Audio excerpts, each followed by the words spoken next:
हातकणंगले लोकसभा मतदारसंघातील महायुतीचे उमेदवार खासदार धैर्यशील माने यांनी उमेदवारी अर्ज दाखल करण्यासाठी महायुतीचे कार्यकर्ते सकाळी गांधी मैदानात एकत्र आले। या ठिकाणून महायुतीच्या प्रमुख नेत्यांच्या उपस्थितीत शक्ती प्रदर्शन करत रॅली काढण्यात आली।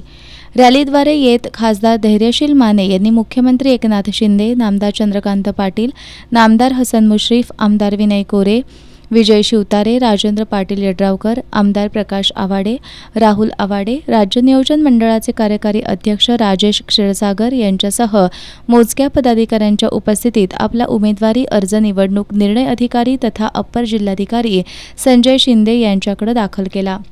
यावेळी माध्यमांशी बोलताना मुख्यमंत्री शिंदे यांनी जिल्ह्यातील महायुतीचे दोन्ही उमेदवार निश्चितपणे विजयी होतील असा विश्वास व्यक्त केला।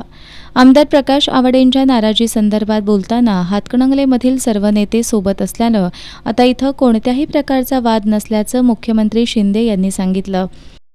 आणि हातकणंगले दोन्ही महायुतीचे उमेदवार संजय मंडलिक आणि धैर्यशील माने यांचे अर्ज भरायला मतदारसंघातले हजारो लोक आज रस्त्यावर उतरले होते। सगळे चौक, सगळे रस्ते, सगळ्या गल्ल्या पॅक होत्या।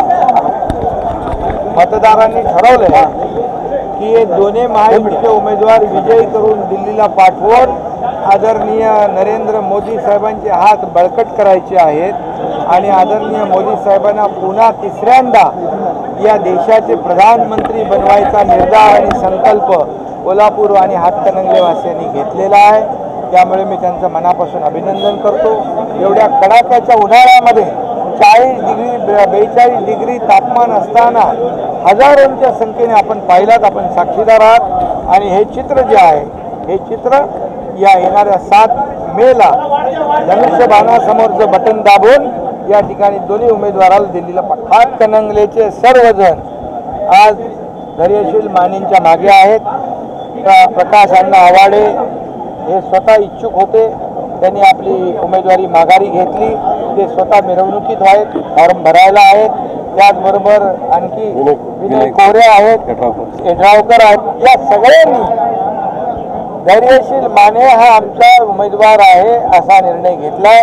त्यामुळे आता तुम्हाला काही शंका कुशंका, काही चिंता नसावी। आपण आणि राहुल आवाडे हे निवडणूक लढवण्यासाठी इच्छुक होतो, मात्र मुख्यमंत्री एकनाथ शिंदे, उपमुख्यमंत्री देवेंद्र फडणवीस आणि नामदार चंद्रकांत पाटील यांनी सांगितल्यानुसार मी हातकणंगले लोकसभा मतदारसंघातून उमेदवारी दाखल करणार नसल्याचं आमदार प्रकाश आवाडे यांनी सांगितलं।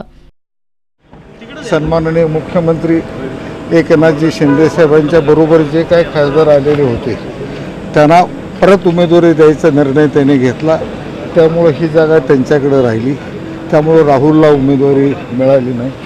मग उमेदवारी भरायच्या संबंधीचा निर्णय आमच्या सगळ्या कार्यकर्त्यांनी धरला, प्रमुखांनी धरला। त्यावेळी मग आम्ही असा निर्णय घेतला की मग राहुलच्या ऐवजी मीच जर उमेदवारी दाखल केली तर राहुलने सुचवलं की त्याच्यापेक्षा 80,000 मतं मला जास्त मिळतील, त्यामुळे तुम्ही भरा। मग सगळ्यांच्या आग्रहाने मी मान्य केलं होतं। पण परवाच्या दिवशीसुद्धा सन्माननीय मुख्यमंत्री आले होते, त्यांनीही त्या दिवशी आम्हाला बोलवून चर्चा केली की त्या दिवशी त्यांना विनंती केली होती की आपण सन्माननीय उपमुख्यमंत्री आणि आमचे नेते देवेंद्र फडणवीस साहेबांशी बोलून घ्या। चंद्रकांत दादाही होते, बाकीचे सगळे नेते मंडळी होते, बोलून घ्या। याचा अर्थ मुख्यमंत्री महोदयांचं ऐकायचं नाही असं नाही, किंवा मला देवेंद्र फडणवीस साहेबांनी उमेदवारी भरायला सांगितली असं नाही। चुकीच्या वेगवेगळ्या बातम्या उठवायचं काम काही लोक करत आहेत। मी मुद्दामून तसा खुलासा करतो। हा लोकसभा मतदारसंघ आमचा हक्काचा लोकसभा मतदारसंघ आहे। शिरोळ हातकणंगले तालुका आणि इचलकरंजी लोकसभा मतदारसंघ आमचाच आहे, पण त्याच्याबरोबर इतरही ठिकाणी आमची कामं आहेत, त्यासाठी आम्ही आग्रह धरला होता। आता सन्माननीय मुख्यमंत्री आणि सन्माननीय उपमुख्यमंत्र्यांनी सांगितलं की काय नाही, आता आपण थांबायचं। कार्यकर्त्याला कुठं थांबायचं आणि थांब म्हणलं की थांबायचं, ही आज्ञा